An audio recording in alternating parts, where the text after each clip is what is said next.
Hey guys, Jeremy here, and today we're taking a look at the 6-inch mini chainsaw, which was sent to me at no charge for this review. We're going to take a good look at it right here in the garage, and then we're going to take it out to the wood pile and see how well it does.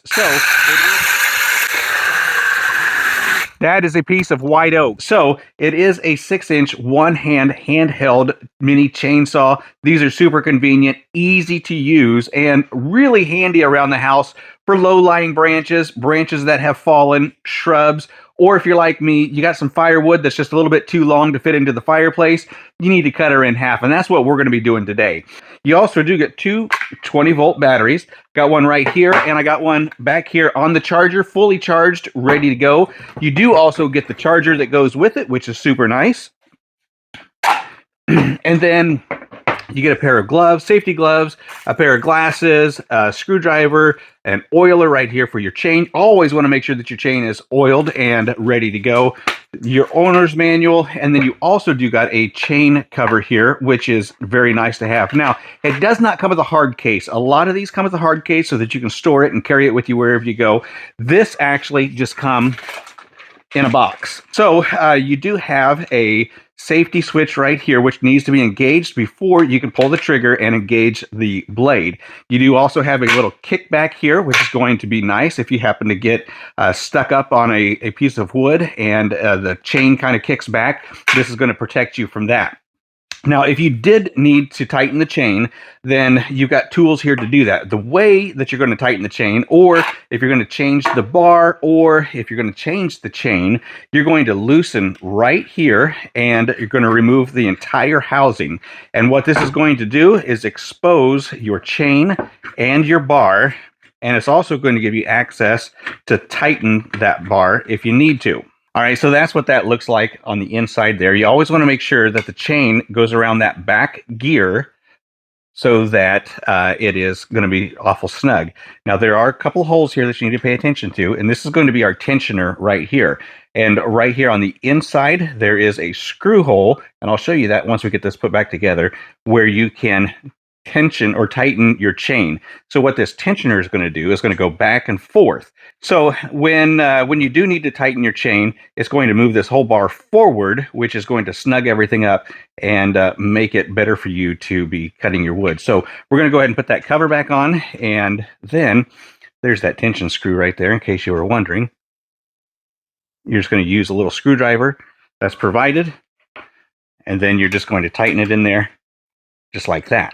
Okay, super easy. Again, these over time will need tightened as we go because you're using it and it's just going to wear and tear. And this is like any other chainsaw, whether you're using a 14, 16, 20, 24 inch, 28 inch, it doesn't matter. They all get loose after time. And the same thing is going to happen on this little 6-inch. Now, to snug up that chain, your cover here does not need to be tight. Just have it loose so that it holds your bar in place, and then you're going to put your screwdriver in there and you're going to snug things up real good, and then we'll tighten down this screw right here, and then nothing will come apart. All right, so when we put the battery in, it's going to go in just like any other power tool. And then we're going to push our button here, and we're going to engage the chain.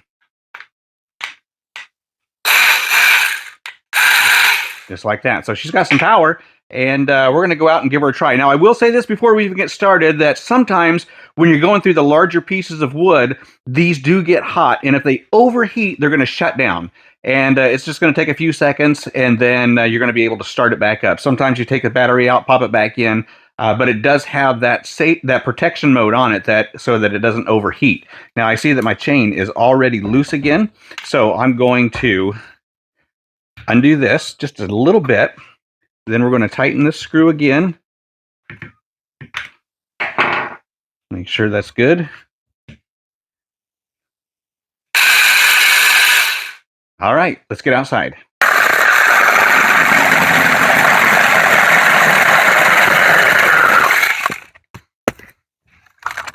Now, typically, you're not going to be cutting stuff that's got this large of a diameter to it. It's going to be twigs and sticks and small branches that have fallen off the tree. So we're really putting this thing to the test.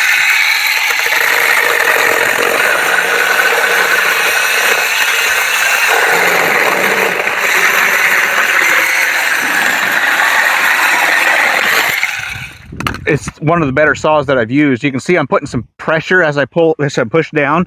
You don't necessarily have to do that, but I'm just seeing if I can get this to stall out, and it's just not stalling out. So I really like that.